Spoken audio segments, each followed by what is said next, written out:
This is Gary Atencio with CNTV, and today we're in Denver, Colorado. I'm here with Resilience One. Since 2006, they've been providing integrative strategies for a well workforce with an end-to-end solutions for employers who want to reduce burnout and maximally engage their employees. I'm joined here with the CEO, Sue. Thanks so much for joining us here today. Oh, thank you. It's great to have you here. Let's start off a little bit about yourself. You really were formally educated at the University of Denver and the University of Colorado. Your years of experience spans over 30 years with multiple organizations. Share with us how this passion, formerly known as progressive health, has now evolved to Resilience One.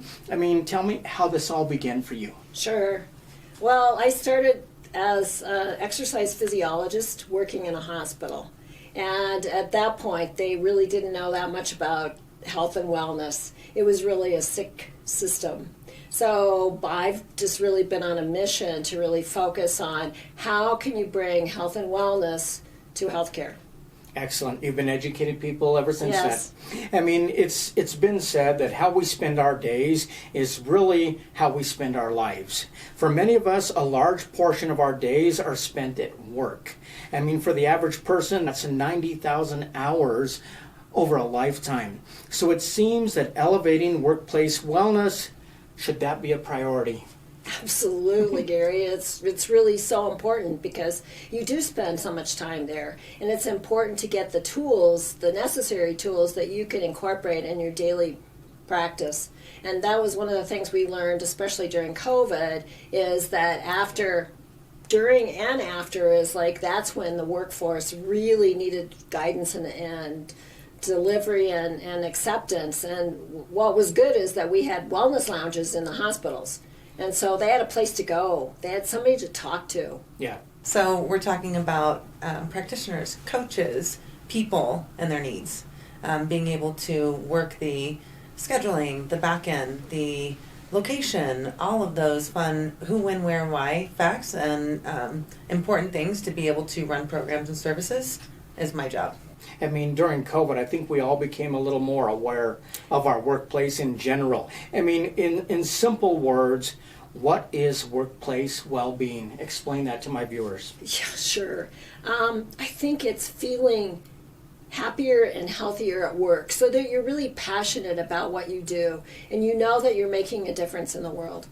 And healthcare workers are very good at taking care of everybody else, but they're not very good at taking care of themselves. And so our system really addresses that well. When people are at work, they're focusing on work. But when times become stressful, they need to be focusing on how they can engage themselves in a way that's supporting somebody else's health needs or benefiting somebody else to be able to be the best they can be and provide the services that they're there to do. Outreach comes into play because a lot of times healthcare workers specifically can't get off their unit. They are working 10 to 12 hour shifts, long hours, a lot of emergencies, crisis situations that don't necessarily allow them access to stress management or relief in times when they really need it.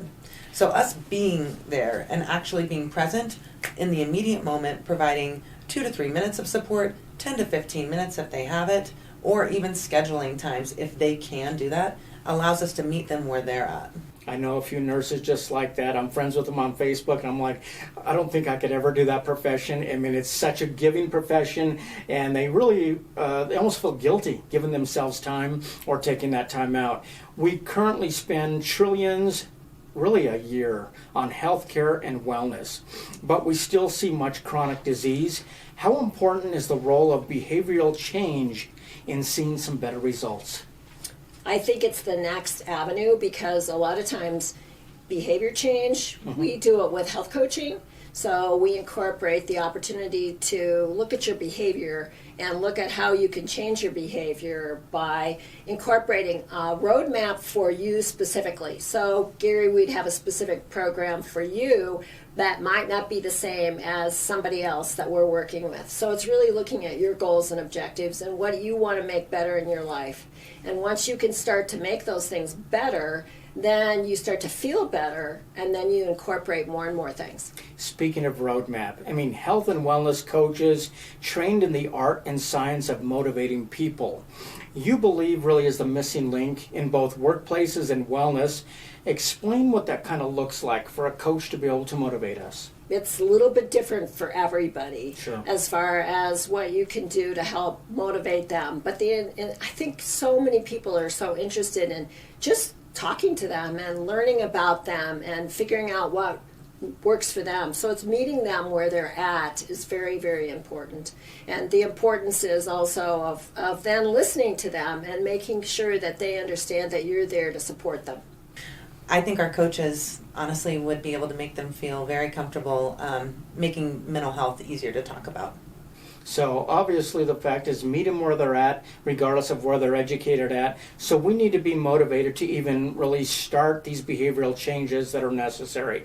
And once we do start, we have to really actually stick with it. That's always been the hard part for myself. Is education critical for us to understand even why we should be motivated to even want to change? Oh, absolutely. It's like a lot of people don't understand the difference between emotional health, mental health, physical health, and then it all is connected. We're all connected into one individual. And so you have to look at all of those elements to really determine and help focus you as an individual. This is more than just professional coaching. This is utilizing technology also, like behavioral change software that introduces a high-tech, high-touch resilience system. Tell us about that. Sure. Well, we've done things where we were mostly high touch, which we feel is most important, but we also felt like as soon as we were gone from the situation or we didn't have access to people, it was the technology side that could really help benefit and support and enhance that ongoing results. So that's when we partnered with a company called Daily Human. They're a company out of New York, and so they're a texting format that talks about trust and belonging. So it's just another avenue for the integration and the engagement we can go for with a workforce. I mean, let's face it, the work culture improves when leaders and employees can manage stress. So by cultivating a culture marked by resilience, adaptability, and belonging, as you say, can we all make a difference, really? We can if we work together because we all have special skill sets, and there's always room for your skill set to be part of the team. I mean, this combination that you have now, this collaboration of coaching and software, I mean, that packs quite a punch, I would have to say. How do integrative health therapies, like that of acupuncture, massage, yoga, even nutrition, further strengthen that formula that you have? Well, I think it's then you have to look at the whole person. So what you're eating, how you're moving your body, how you're sleeping at night, they're all important ingredients. How you build relationships with people, it's all very important. So you have to look at all those components of your life, and it's an evolution, it's an ongoing process. You don't just get healthy overnight. This is really a new generation of wellness. What has been some of the feedback? I think the feedback is that if we can deliver it in different modalities, like visually, auditorily, kinesthetically, all those variations, with including the in-person piece, is really critical to getting people to change their behavior. When we did the survey of the hospital employees, that 95% of them said we would much rather do one-on-one individual services as opposed to digital or other formats. 30 years of experience. You yourself, you've seen many changes in the past, yet you're still excited what the future brings. Share with me what that vision is that you perceive. I would love to see a hospital of the future offer health and wellness services along with surgery. I mean, that health and wellness industry could be a new revenue stream for hospitals that they're not even aware of, plus it would really help their patients so that you really have an integrative approach to really taking care of people. And they could get out of the hospital sooner. Sure. I mean, obviously the hospitals are there. They're needed when somebody's got a disease, you have an accident. but it's a reactive approach. You're talking about a proactive approach that maybe gets you out of the hospital sooner, or maybe doesn't even eliminate you having to go at all. Is that the vision you perceive? I think that the future hospital will be, especially in a rural area where there are lack of resources, is you can provide those health and wellness resources, whether it's massage, chiropractic, infrared, oxygenation, hyperbaric chambers. There's so many tools out there that we just have to figure out the best for those particular organizations. But it's a new revenue stream. It's a new opportunity. A new generation, exciting future when people are able to open their minds and see those two coming together. 2 department lead nurses lost about 100 pounds each over a time span of maybe a year, just by making simple changes at work that grew into big life changes and had huge outcomes and changes in their life. These individuals work high stress positions. And so it was an amazing story of belief, grace, and then really imbibing themselves into the belief of wellness, and what they're doing for others, they were doing now for themselves. So it was really just about sustainable behavior change. They latched on very well, and now their life is completely different. So let me ask you this. Is this rewarding work for you? Absolutely, Gary. It's like when I see people change and want more and want to learn more about how to take care of themselves, it just makes me feel good. Excellent.